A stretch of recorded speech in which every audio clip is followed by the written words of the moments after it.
raadiyoo sagalee walabummaa Oromiyaati.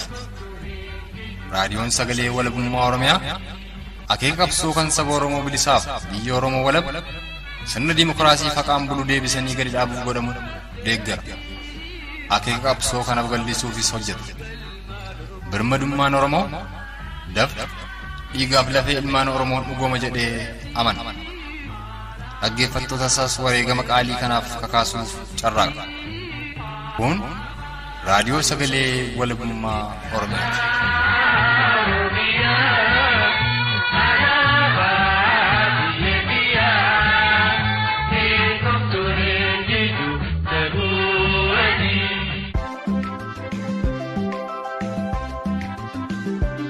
Oolmaa bultiin isin nagaa hordoftootaaf dhaggeeffattoota raadiyoo sagalee walabummaa Oromiyaa jaallatamoo ashamaa kan nagaasan fuudhee fi turtiin keessan sagantaa tamsaasa kallattii raadiyoo sagalee walabummaa Oromiyaa kamisa onkoloolessa bultii 21 bara 2021 waliin haa ta'uuf kan isaan hawwatu mana xiiqii dhugaasaati. Anis anaa dhufu jedhee dhiyaadha. Ganda Giphoof ganda Gaalessaa keessaa ajjeechaadhaaf saamicha hedduutu jira. Ammoo guyyaa irraa kanallee ganda Giphoo jedhamu keessatti bakka lamatti dhukaasaa bananii uummata kan du'e kan jiru hin beeknu. Abaduu inni addaan baasuu hin dandeenye dhukaasa guddaadha kan banamaa jiru. Impaayerri Itoophiyaa kun jalqaba irraayyuu kan hundeeffameef uummata Oromoo duguuguu fi lafa irraa kaasuudhaa fi lafa isaanii kan dhakaa ta'an dhiisanii lafa Oromoo kan jennata lafarraa fakkaatu kanarratti ifuu isaaniitti jiraachuudhaaf kan barbaachiseef impaayera tortoraa kana diiguu fi uummanni keenya hundi isaatiiyyuu oboo faana hiriiree ajaja ol aanaa oboo dhagahee harkaanfii barbaachisaa fudhachaa deemaan jira. Ganda namaan nannee qe'ee namaa hin jirru mana keenya irratti dhumaa jirra lafa keenya irratti dhumaa jirra maqaa ta'eefi nuyi dudduuban deebinuu Oromoon na tokkoomu Oromoon haa ijaaramu bakka jiru ijaaramee oboo cina obboosee diina biyya keenya weerarratti ofirraa kaasuun qopheessumurree jirra nuti. Sagaleen ammaan kan ol duraa duuba san dhageessifne kun gara kibba Oromiyaa godina Gujii ba'aa ona Girjaatti bilbiluudhaan lola qindaawaa hidhattoonni mootummaa Koloneel Abiy hawaasa Oromoo Sidaamaa golgaa godhatanii hawaasa Oromoo godina Gujii ba'aa ona Girjaa irratti bananiin gaaga'ama lubbuu namaa fi qabeenya hawaasa Oromoo mudate irratti odeessa arganne keessaa dubbii ijoo seensaa fudhannee san dhageessifneef gara lixa Oromiyaa godina Wallagga ba'aa ona Kiiramuutti bilbiluun haala hawaasni Oromoo ona Kiiramuu guutoo giddaa fi amuruu keessa jiru irratti odeessa arganne dabalatee gara lixa Oromiyaa godina Matakkalitti bilbiluudhaan duguuggaan sanyii qindaawaan hidhattoota mootummaa naannoo Amaaraa Faannoo fi milishoota naannoo Amaaraa jedhamaniin hawaasa Oromoo konyaa Matakkal keessa jiraatu irratti baname ammas itti ufee jiraatu irratti odeessa guutuu arganne keessaa ijoo dubbii seensaa fudhannee san dhageessifneedha. Mariin Oromoota sadee waliin taasifanne sagantaa kana keessatti isiniif dhiyaata. Ammas marroo lammeessituuf anaa dhufu saniin jechaatuman jalqaba irratti gara godina Matakkalitti bilbiluudhaan lolli duguuggaa sanyiif mancaafama qabeenyaadha. Hidhattoota mootummaa naannoo Amaaraa Faannoo jedhamaniin hawaasa Oromoo konyaa Matakkal keessa jiraatu irratti geggeeffamaa ture kamisa arraas akkaan jabaatee itti ufee jiraatu irratti odeessa abbaa Oromtichaa godina Matakkal tokkorraa arganni isiniif dhiyeessuun kan afettis waluma duraa duuba tarkaanfannaa itti dhiyaadha.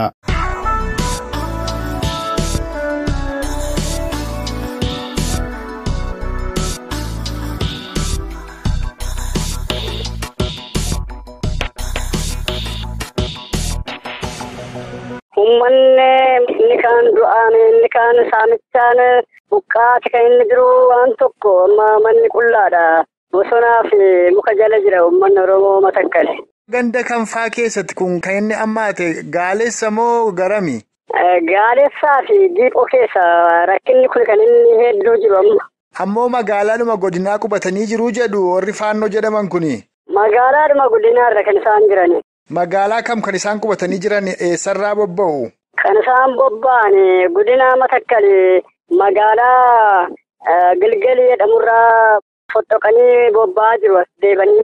Ammoo humna kanaa ayyamuma mootummaa Koloneel Abiyyiin akka isaan dhufanii fi ajajaan humna Sidaamaa achi jirulleen warra kana dura dhaabbatu akka duraanii akka inni dhiisee fi innumtu warra kana tumsaa jiraa waan jedhu dhageenya dhiyoo kana sulleen akkasuma jiraa? Akkasuma isaan duukaa bu'ee rukkutaas ajjeesaas jira inni iyyuu. Mee inni ammaa kun ajjeechaan eessatti raawwate erga dheengadda maatii tokkorraa nama 6 fixanii as eessatti kan ajjeechaan raawwate amma? Ganda Giphoof ganda Gaalessaa keessa ajjeechaadhaaf saamicha hedduutu jira. Ammuma guyyaarraa kanallee ganda Giphoo jedhamu keessatti bakka lamatti dhukaasaa bananii uummata kan du'e kan jiru hin beeknu. Abaluu inni addaan baasuu hin dandeenye dhukaasa guddaadha kan banamaa jiru. Kamisuma har'aa kana ganda Giphoo keessa dhukaasa jira naan jettu? Ganda Giphoo keessa dhukaasa bakka lamatti amma sa'aatii tokkootti amma sa'aatii tokko walakkaa diishkaa sinaaseerii bireeniidhaan dhukaasni banamaa jiru kan nu dhageenyu eenyu akka du'e eenyu akka ta'e waan tokkollee addaan kan baafanne hin qabne. Gandeen attamii faarraa kan amma qabeenya Oromoo akka jirus saamamee manni gubatee kan hawaasni Oromoo guutuutti buqqa'e. Ganda Giphooti manni 15 bakka tokko gootii Coqorsaa kan jedhamu mana 15tti gubatee safara hin nagamdi jedhamus akkasuma mana akkasiiti kan gubate gubannaadhaan saamichaan gaarreedhaan fe'u naftanyoonni gaarreedhaan biiffeen tuunasiini manni tuunasiini waan tokko manni gubataa jira. Safayyaa keessaas immoo saammataa caanaa jiru makiinaatti illee amma konkolaataatti caananii. Saggeessu amma mana Oromoo kee waan saaman kana? Mana dhuunfaa isaanii qabu. Mana dhuunfaa isaaniitti kuusaniiti hin hirmatuu hin gurguruu hin beeknu kuusaa jiru garuma mandara mataa isaanii. Eessa mandarri isaaniitti kuufatanii meeshaa Oromoo kana? Ganduma Gaalessaa sana ta'ee jechuudha. Safara ofii isaaniitti buufata godhatanii ta'anitti gurgurataati kan isaan jiran. Tole. Gaasa kanaaf gargaarsi uummata Matakkaliif ta'uu qaba. Oromoon cufti kallattii jiruun nu gargaaruu qaba. Ufnaanillee meeshaadhaanillee iyyataanillee gargaaruu qaba. Callisuu hin qabu. Uummanni Matakkal akkuma godina Oromiyaa jiruutti godina tokko waan ta'eef godinni Matakkal Oromoon keessa jiru cufti garbummaa sigaasisaa fi gocha ilmaa namaatiif dhala namaatiif hin malletti nurratti ta'aa jira. Beerri morma ishee kan citte namoonni gurguddoon baqachuu dadhabanii mormaa ciccitaniiti kan isaan mana keessa jiranii eenyu innillee addaan baasuu hin dandeenyu. Inni baqatu immoo bosonaaf caakkaa keessa kan inni jiru waan ta'eef kanaaf tokkummaan uummata Oromoo cimee cimsamee dhaabbachuu qaba jenneeti waa'ee tokkummaa kan nu ibsinu.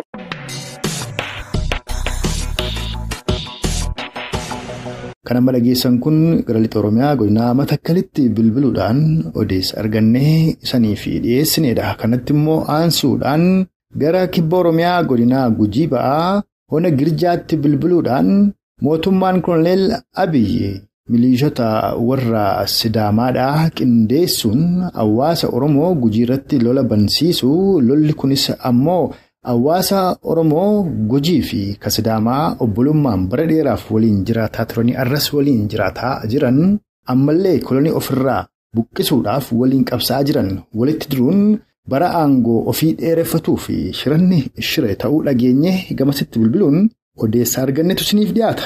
Itti dhiyaadhaa.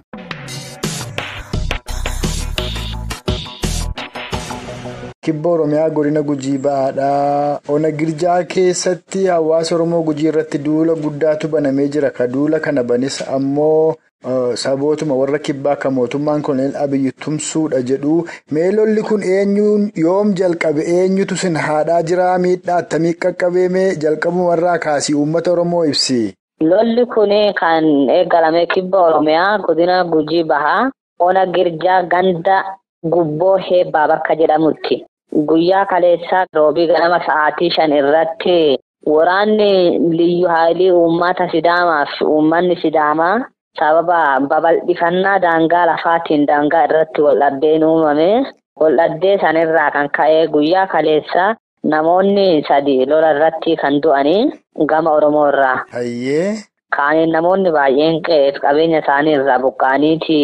Uummanni sunniin golanii uummata san qophii waan isaan ittiin qanneef daangaa irraa dhiibamee uummanni sunniin ka'ee har'as ganama lolli sun walitti deebi'ee. Tole. Lolli sun kamatti fufu ta'ee lola san irratti guyyaa har'aa namni achi dhahamee gara riiferiin barraa'ee namoota 2. Garamitti barraa'ee riiferiin? Riiferiin suni aanaa girjaarraa gara aanaa adoolaatti barraa'e. Aanaa adoolaa irraa nama tokko riiferiin gara hawaasaatti barraa'e. Hayyee. Tokko aanaa hospitaala adoolaa wayyuutti yaalamaa jira. Tole. Kan gara riiferiin hawaasatti barraa'e jaarsa biyyaa nama umurii 65 Laggasaa Barraaqoo nama jedhamu. Tole.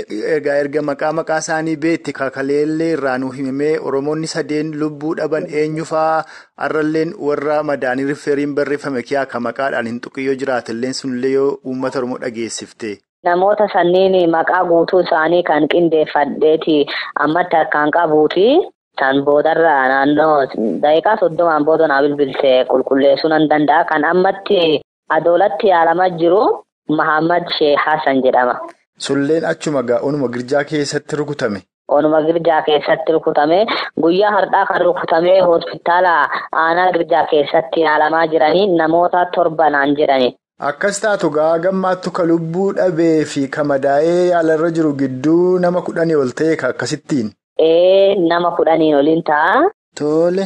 Kanaan alatti lolli kun naannoo san qofarratti ka dhaabbataa hin taane gara aanaa booree daangaa Sidaamaa irratti illee karaan magaalaan guddisti godina Gujii Bahaa daandiin qunnamu uummata Sidaamaa keessatti daandiin sunis cufamee jira. Uummatni Sidaamaa fi milishoota warraa cufa. Warruma santi cufaa. Hayyee. Shira kana booda isaatiin garuu akka jedhamaa jirutti waliigalteen uummata Oromootiif uummata Sidaamaa kana gidduu waan jiruufi uummata kana keessatti shira xaxee mootummaan kun wal dhabsiisuu fi dantaa dhuunfaa isaa keessa bahachuuf uummata kana kan walitti oofaa jiru. Uummanni kun duraanillee nama nagaan waliin jiraachaa tureef waan rakkoof wal gargaaree wal cinaa namoota duraan dhaabbataa turanidha. Dhugaa amma gara kibba Oromiyaa kanatti kan dhageenyu naannoo Ona Galaanaa kanaan gosti tokko ka Oromoo haadhu tureera. Kana dura ammallee naannoo Diillaa kanatti illee akkasuma dhaga'aadha turre. Ganna lamaan kana ammoo ka Sidaamaa kun waan haarettiidha. Akkuma sabaa sablammii Impaayera Itoophiyaa san keessa jirutti iyyuu silaa ka Oromoo taanu amma uummata Sidaamaa kana akkamitti uummata kana dabsatanii Oromoo deebisuu danda'anillee kana meesanirraati nu himi akkamitti kaate dubbiin kun amma Oromoonni obbaaniif ka madaan kunillee albee fi meeshaa aadaan immoo rasaasaan obbaanii madaan. Amma kun uummanni har'aa fi kaleessa namoonni madaa'ituun rasaasaani kan madaan rasaasaani. Asiin duratti waggaa lamaan darban kana kan wal dhabamaa turame uummata Oromoo naannoo gara aanaa galaana Abbayaa qubatuu fi uummata Gedooti kan duraanillee wal dhabaa ture malee uummanni Sidaamaatiif uummanni Oromoo Gujii kan daangaa waliin qubatanii wal dhaddee tokkoon alaa hanga har'aatti waliin jiraachaa turanii. Sababa wal dhaddee kana akkan yaadutti dhiyeenya kana akkuma beekamuun uummanni Sidaamaattis qabsaa'ee saba isaa bilisa baasuuf jecha qaama fidhatee uummata isaatiif qabsaa'uuf uummanni Oromootiif qabsaa'u waliigaluun isaa kan gama mootummaa biraattis dhagaamee jiru.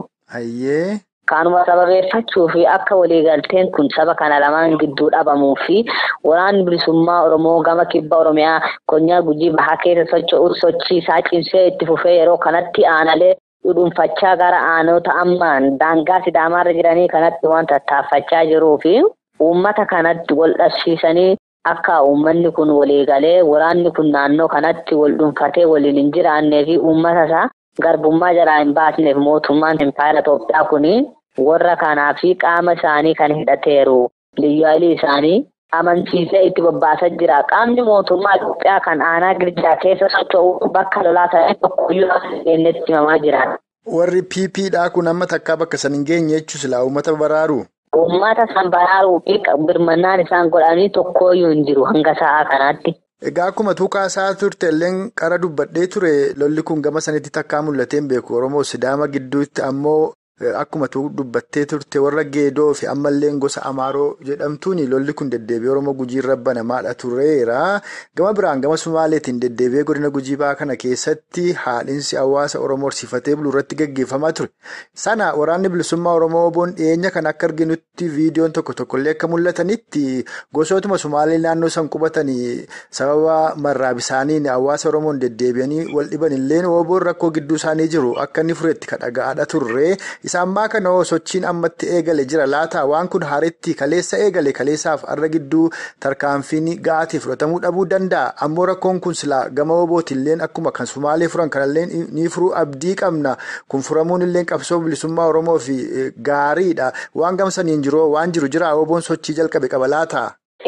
San irratti akkuma amma kaastee kan gara uummata Oromootiif uummata Sumaalee gidduutti gaggeeffamaa ture. Oboon konyaa Gujii Ba'aa keessa socho'u uummata Sumaaleetiif uummata Oromoo naannoo san qubatanii hunda walitti baasee walitti araarsee nagaa buusee akkuma waliin jiraachisaa jiru kan kaleessa lolli kaasanis oboon konyaa Gujii Ba'aa keessa socho'u. Cirraan Odaa Adoola guyyaa har'aa tarkaanfii jiru uummata san barsiisuu fi akka fuulachitti deeffatee gama sanatti qajeeleeru dhagaan jirra.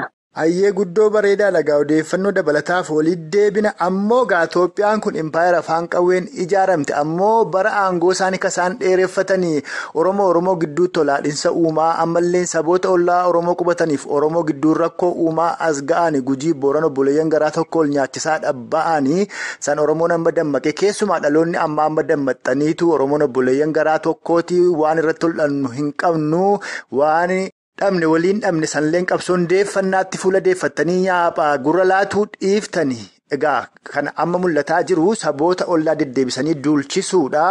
Ammoo isa kana keessatti impaayera Itoophiyaa kana kan ijaarrate Abashoota warra kaabaati irra jireessaan Amaaratu ijaarrate Tigreelleen gam tokko keessaan hunum qabdi sanii fi keessumaa saboota akka Tigree Amaaraa warra impaayera Itoophiyaa ijaarrate dhiiga ilmaan hiyyeessaa sabaaf sablammii impaayera Itoophiyaa san keessa jiraataa jiru dhangalaasaa armagee kana waliin jiraatuun ni danda'ama moo fuulduratti Oromoo kabaasu biyya Oromiyaa walabaaf mootummaa birmaduu ijaarratudha. Impaayerriif Oromoon silaa walii maali? Impaayerri Itoophiyaa kun jalqabarraayyuu kan hundeeffameef uummata Oromoo duguuguu fi lafa irraa kaasuudhaa fi lafa isaanii kan dhakaa ta'an dhiisanii lafa Oromoo kan jeennata lafarraa fakkaatu kanarratti ifuu isaaniitti jiraachuudhaaf kan barbaachiseef jalqabumarraayyuu kana irratti immoo qeerroon bilisummaa Oromoof uummanni Oromoo hundinuyyuu ajaja ol aanaa obbo Abaa'oo fudhatee qisa gula hiriiree Oromiyaaf Oromoo bilisa baasuu fi tarkaanfii barbaachisaa ta'ee fi yaada barbaachisaa ta'e uummata isaatiif akeekaaf gorsa hooggansa ol aanaa obbo Abaa'oo irraa fudhate barsiisaa deemaa jira. Ayyee. Impaayera tortoraa kana diiguu fi uummanni keenya hundi isaatiiyyuu obbo faana hiriiree ajaja ol aanaa obbo dhagahee tarkaanfii barbaachisaa fudhachaa deemaa jira.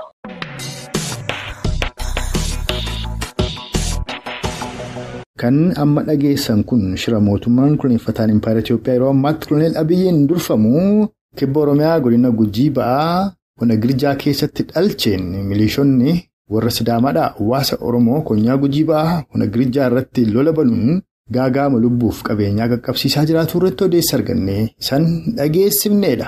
Maa irratti gara lixa Oromiyaa godina Wallagga Ba'aa Ona Kiiramuutti bilbiluudhaan haala hawaasni Oromoo Ona Kiiramuu guutoo giddaa fi amuruu akkasumas kanneen biroo naannoo san jiran dhimma lolaa hidhattoota mootummaa naannoo Amaaraa Faannoo fi Liyyuu Haayilii naannoo Amaaraa jedhamaniin hawaasa Oromoo gamasii irratti onkololeessa bultii 2021 as banamee jiru walqabatee hawaasni sun maal keessa jira irratti odeessa bal'aa Oromticha lixa Oromiyaa godina Wallagga Ba'aa Ona Kiiramuu irraa argametu suniif dhiyaata. Sunis muuziqaa ce'umsaa kana booda eegala.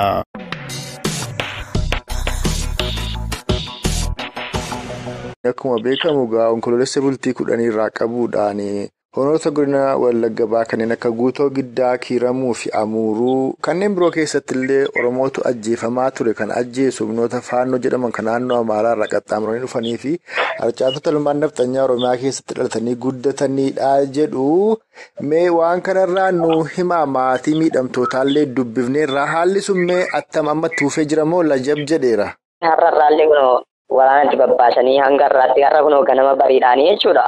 Waraanni kan babbee irra jirudha. Guyyaa kaleessaallee mucaan barataanii kutaa kurnaffaa baratu warra Faannoo irra jedhamu kanaan du'ee jira jechuudha. Du'illee guyyaa tokkoof sa'aatii tokkoof daqiiqaa wayiilee dhaabbachuu hin dandeenye jechuudha. Eessatti ammanni mucaan kaleessa du'e jettan kun Kiiramuu? Haroo iddoo jedhamutti du'e mucaan kun kaleessa. Humna Faannoo jedhamuun qalame malee rasaasaan illee miti kan nama ajaa'ibu. Egaasi waan nama gaddisiisu uummanni kun lafa isaarraa mana isaarraa inni qabeenya isaarraa buqqee lubbuun hafe yoo akka achitti deebi'u dhabee guyyootaaf girfamaa ture jedhu mootummaa naannoo Oromiyaa akka jedhamu kunillee warraaf baabseetu akka waan dhalattoonni Amaaraa dhumaniitti awweensaa ture. Kanuma Oromoon dhume ammoo Oromoonni naannoo sanaa waraanni bilisummaa Oromoo boonnuuf haa qaqqabu jedhanii wawwaataa turan. Yeroo rakkoon akkasii kun iddoo garaagaraatti uumamu lafa carraa argateetti woobootu qaqqabee fi qabbaneessaa. Isasii kanas uummati wawwaataa ture waraanni bilisummaa Oromoo naannoo sana qaqqabuu hin dandeenye laata? Kan isa ajaa'ibu otoo waraanni adda bilisummaa Oromoo hooboonni dhufee uummata kanarraa hin fecciifne ta'e uummanni kun yoonillee dachaadhaan dhumeera namni 70 ol kan dhume yommuu ta'u yoona dachaan dhumeera isatti dhufee irraa feccisaa makalaakiyaa akka jedhan kana ofirraa feccisaa fannoo ofirraa feccisaa gojjamoota hidhatan ofirraa feccisaa uummata kana kan baraarellee hooboodha. Kan si ajaa'ibu waraana keenya keessaa Habdii Mucaan jedhamullee otuu mana Oromoo irraa ibidda dhaamsu rasaasaan dhaayamee waxalamee achitti kan wareegame jira kan si ajaa'ibu keessaa otuu baraaranillee jechuudha. Miseensi waraana bilisummaa Oromoo achitti wareegame jira jettaa? Ni jira otuu uummata irraa feccisuu kan achitti wareegamallee uummata keenya keessa ni jira bara. Yoom dirmateef waraanni bilisummaa Oromoo?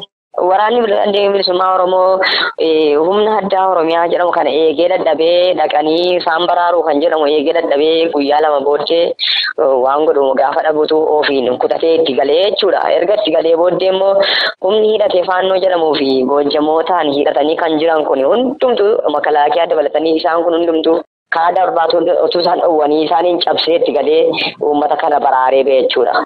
Attami humnoota naannoo maraa cabsanii dhufan faannoo kanarraa waa qabbaneessee waa gad deebisee? Baay'ee dudduuba deebisee jira. Uummanni isaan gaafa argu aara galfate aara galfate ergasii ol deebi'ee rafe hangi tokkollee ergasii illee reeffi owwaaluun illee warra dhuma illee ergasii owwaalaman malee guyyaa 2 guyyaa 3 karaarra bulanii barra. Amma uummanni buqqee sun ajjechaan dhaabbatoo iyyuu abaatu malee gara qeessaatitti deebi'eera. Deebi'uu hin dandeenya akkamitti deebi'a kunoo ijoollee kaleessa deebi'an iyyuu kunoo ijoolleen baree wallaaloo kunoo qalaman akkamitti deebi'a uummanni deebi'uu hin dandeenye bari mootummaan naannoo Oromiyaa keessa galuu hin dandeenye Itoophiyaadhaan jedhee kan owwaamu Itoophiyaa baraarru jedhanii warri owwaaman kunillee bukkeen bahuu hin dandeenye kaleessa kan isaanii namni 3 nama 4 gaafa du'u miidiyaa yaabanii iyyuu bari kan keenya garuu namni 70 namni 36 kunoo luugoo ganda wallagga ba'aa gootoo giddaa keessatti gaafa dhumu namni nama tokko du'e jedhee birmate namni tokkollee hin jiru baraaboo. Dhugaanumatti guddoo nama gaddisiisa kan godina wallagga ba'aa keessatti raawwatu kun baay'ee deddeebi'eet kan inni raawwatu Matakkal keessatti ba'aa Shaggar naannoo Fantaallee Karrayyuu keessatti akkasi. Karaa lixa Shaggar kanas ammoo seenanii turanii jedhamu karaa Gindabarat kana achiis waraanni bilisummaa Oromoo akka ishee barbadeessedha kan dhageenyu. Haatonni maal nafxanyootaa akka Oromiyaa keessatti dhalatanii guddataniif kan achi cabsanii ciyaa jiran kun bor egeree Oromoof Oromiyaaf iyyuu rakkisaadha. Saniifati mee maal gorsita akka nama achi jirutti maaltu fala Oromoof maal dhaamta? Ani Oromoof kan hin dhaamu Oromoo nama yeroo kana yeroo dilagaan qoodee paartii wal qoodutu hin ta'in yeroo tokko ta'ee ati Oromoodhaa jedhee wal qindeessee wal ijaaree bakka humna hidhatee magaa biyya isaa galee qabeenya isaa isa bukkeetti qalu tokko ta'ee ofirraa feccisee hooboo jabeessee hooboo bukkee dhaabatee yommuu inni ofirraa galagashuudha malee yeroon kuni yeroo ati achii ati asii ati lixaa ati kibbaa ati goodanaa booranaa ati maal jedhan tun ta'e nama tokko ta'ee ijaaramee isa saqalu Oromummaaf qalamaa jiru amma Oromummaadhaaf qalamaa jiru ani maqaa isaanii illee harkaan qaba namoota du'an isaa geejjiba haasaa miti maqaa nama 37 of harkaa qaban namoota dhumaniiran abboo. Guddoo nama gaddisiisa. Egaa yeroo akkasittiin ilmi Oromoo qalamee kun atu liistii maqaa namootaan of harkaa qabaa jettu kanatti warri Itoophiyaa Dimookiraatessina jedhanii oomaa dubbataan jiran Boris yoo xinnoo haalli kun lajab jedhe yoo qabsoon bilisummaa Oromoo kun jabaate Itoophiyaa baraarraa Impaayirri Itoophiyaa Dimookiraatessittii Oromoon keessa jiraachuu danda'a jedhanii gadi ba'uun isaanii immoo afa hin qabu. Ati maal jetta waa'ee Impaayirri Itoophiyaa Dimookiraatessuu Oromoof Itoophiyaan ol keessa jiraachuu dandeessi? Nuti koo warra gumaa isaanii bakka abbootuu nu qalanii otuu gadi fuudhanii nu hidhanii otuu gadi fuudhanii nu qalanii amma koo carraa hidhamuu dhabne carraa hidhamuu arganne amma Oromoon carraa hidhamuu iyyuu dhabe amma gadi fuudhanii Itoophiyaatu isa qalaayeera Itoophiyaatu isa ajjeesaera Oromoo maqaateef qofatu duutu qalamu otuu manni isaa gubatu nuyi akkamitti wajjin jiraanna warra gumaa wajjin hin jiraatamu bare nuyi qotuu dhumnu wajjin jiraachuu dandeenya. Nuyi jabaanni hidhannee lollee isaan Itoophiyaa baraaruu qofa iyyuu miidiyaarraa Itoophiyaa baraaruu jecha jedhamu dhaadhatu nuyi immoo Oromiyaa baraaruu irra jirra Oromoo ilma Oromoo baraarra otuun hin du'ina baraarru otuu harmeen hin du'ina baraarru otuu ayyoon hin du'ina baraarru abboon otuu hin du'ina baraarru jennee jirra malee waa'ee Itoophiyaa waan tokkollee yaadaan jiru dhumne nu fixan isaanuun. Dhugaadhumatti guddoo nama gaddisiisa dhaamsa kee hawaasni Oromoo guutuu Oromiyaa keessa jiru kan dhaga'u akka nuuf qopheessu abdii guddaan qaba waan isin gaafatiin waan Oromoon dhaga'uu qabaa jettu yoo afee jiraate itti nu dabalteetu xumurraa. Ani amma boo waan dubbachuu malu maqaa namoota harka jiru kiyyamu moo haafu jetta. Kan eessaati Oromoo kiiramuudha moo. Gandoota sadii keessa Oromoota dhumanii nu harkaa qaba gandoota sadii. Tole itti fufi. Ganda Somboo irraa obbo Guddataa namoo. Obbo Darajjee Guddataa, Guulee Afufaa, Taaddasee Ammayyoo, Dassaaleny Baay'an, Dhugaasaa Zaruu, Barataa Magarsaa yookaan Ibsaa Dhugaasaa, Barataa Gaarii Addunyaa, obbo Geetaachoo Nugusaa jedhamu. Isaan kun ganda Somboo irraati. Ganda Noolee iddoo jedhamtu irraa immoo Faqqadee Goobanaa, Chuuchuu Dabaloo, Barataa Ayyaanaa Dhugoomsaa. Isaan kun ganda Noolee irraati. Ganda Haroo Duwwaa tokkorraa immoo yoon sigaamu Shimaa Gardafoo obbo Olaanii Shimaa aadde Sannaayeet Mokonnoon daa'ima Lataa Olaanii daa'ima namichaan kun daa'ima waggaa 10dha. Tole. Kibirii Shimaa aadde Bookonee Bayyanee Araaree Kibiriiti Nagaree Kibiriiti Abbuu Kibiriiti isaan kun obbolaadhaaf isaan kun jechuudha. Tole. Ammas itti fufee ganduma sana keessa Oliiqaa Shimaa aadde Warqituu Gammadaa.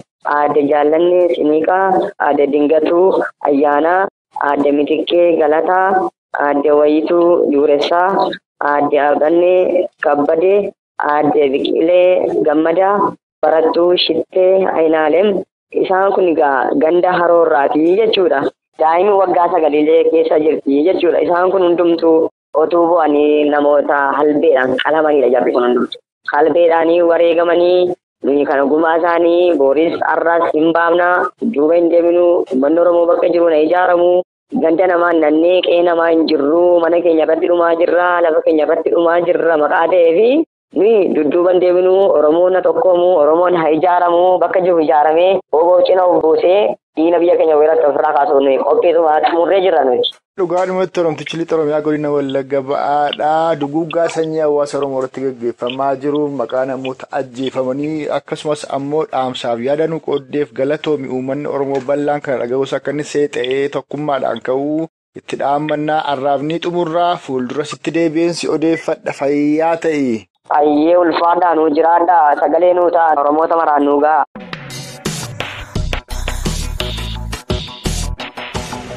Kan maayisarratti san dhageessifne lixa Oromiyaa godina Wallagga ba'aa ona kiiramuutti bilbiluun haala hawaasni Oromoo lola hidhattoonni mootummaa naannoo Amaaraa faannoof liyyuu ayilii naannoo Amaaraa jedhaman hawaasa Oromoo lixa Oromiyaa godina Wallagga ba'aa ona kiiramuu guutoo giddaaf amuruu akkasumas onoota ollaasanii keessa jiraatan irratti bananii jiraniin haala hawaasni Oromoo keessa jiru qoratuuf gamasitti bilbilee odeessa arganne isan dhageessifnedha. Akka waliigalaatti lixa Oromiyaa godina Matakkal kibba Oromiyaa godina Gujii ba'aa ona Girjaa fi lixa Oromiyaa godina Wallagga ba'aa ona kiiramuutti bilbiluun haala waliigalaa hawaasni Oromoo keessa jiru irratti waan odeeffanni isiniif dhiyeessaa armaan baaneerra. Isan dhaggeeffattoonni keenya turtii qaataa ilaa ammaatti nu faana qabaataniif ammoo horaa bulaa saniin jecha nus waan irraaf qindeeffanne harma irratti obbaafneerra. Hanga sagantaa keenya yeroo taanuun walitti deebinutti humaan nama borii nu tolchinna.